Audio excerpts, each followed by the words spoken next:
Chapter 42 The Gifts of No Excuses, Scotch Tape, and Antibiotics. Mr. Daniels calls me up to his desk. Here, I have something for you. I'm excited until I see it's a book. Not like I hate them like I used to, but they still scare me. I stare at it, hoping he just wants to book talk it, not actually read it. I'd like you to read this. I open my mouth to speak, my mind already rolling out multiple excuses. He puts his hand up. Listen, Allie, I know it won't be easy. I know it will take time, but the thing is, my excuses become harder to say. I think you can read this one, and I want you to try. I reach out and take the book, which has a picture of a kid holding a goldfish bowl. I flip through the pages. The book isn't long, as far as chapter books go. That's a relief.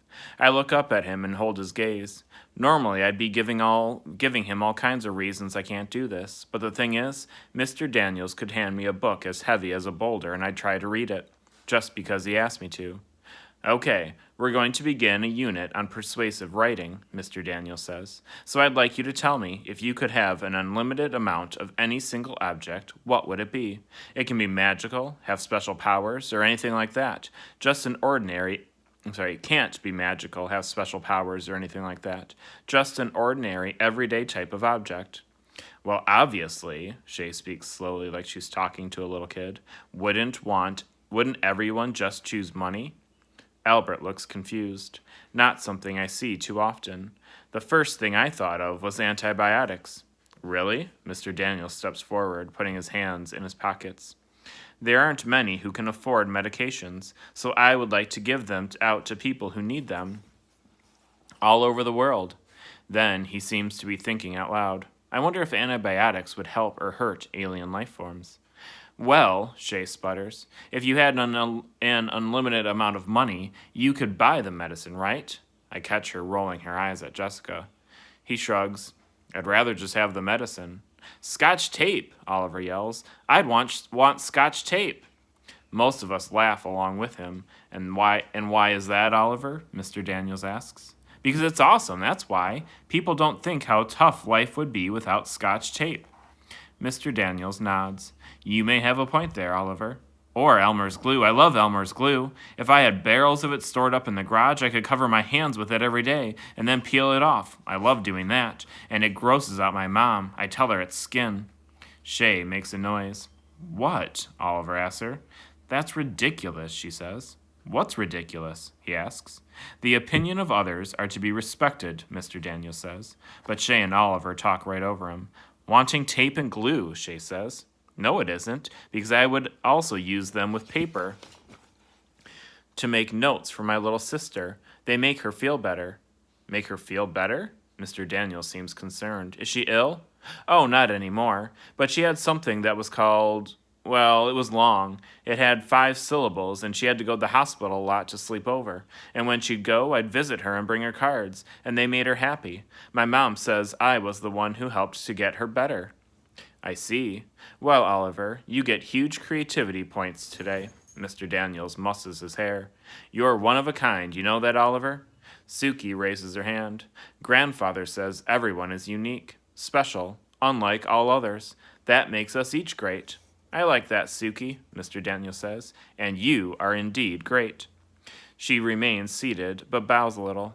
Thank you, sir. Mr. Daniels bows back and then stands up straight. In fact, you're all great, my fantastic fantasticos.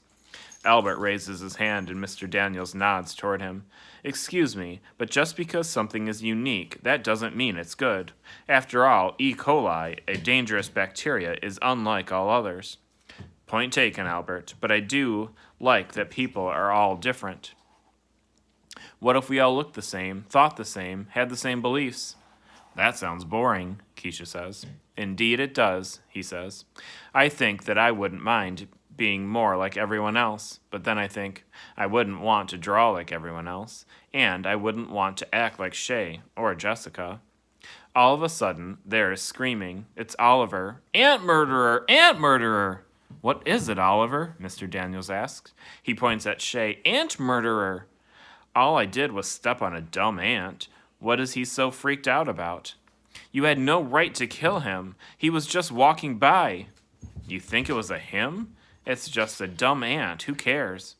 I care, Oliver says, getting down on all fours with a tissue to check on the ant, which is clearly dead. He cleans it up with a tissue and slips it in his pocket. You're going to keep it? She sputters. Well, I'm not going to just throw him in the garbage. I'll bury him at home. She begins to laugh. Shay, Mr. Daniel says, there will be none of that. She stops. We're all different. You care about some things, and Oliver cares about others. We have to work to accept each other, even though we may not agree. Yeah, Oliver yells. And Oliver, Mr. Daniel says, I think you have to cut Shay a break here. It's pretty common for people to step on ants. So? Oliver? He asks and waits. Oliver turns to Shay and mumbles, Sorry, and climbs back into his seat. Thank you, Oliver. Mr. Daniels wanders over to Oliver's desk. I'm glad you apologized. Now that you have, he leans over and rests his hands on his knees. I'd like to add that you have one of the kindest hearts I know. You care so much about everything, always looking out for others, and that, my fine young fellow, is going to make you a great man someday.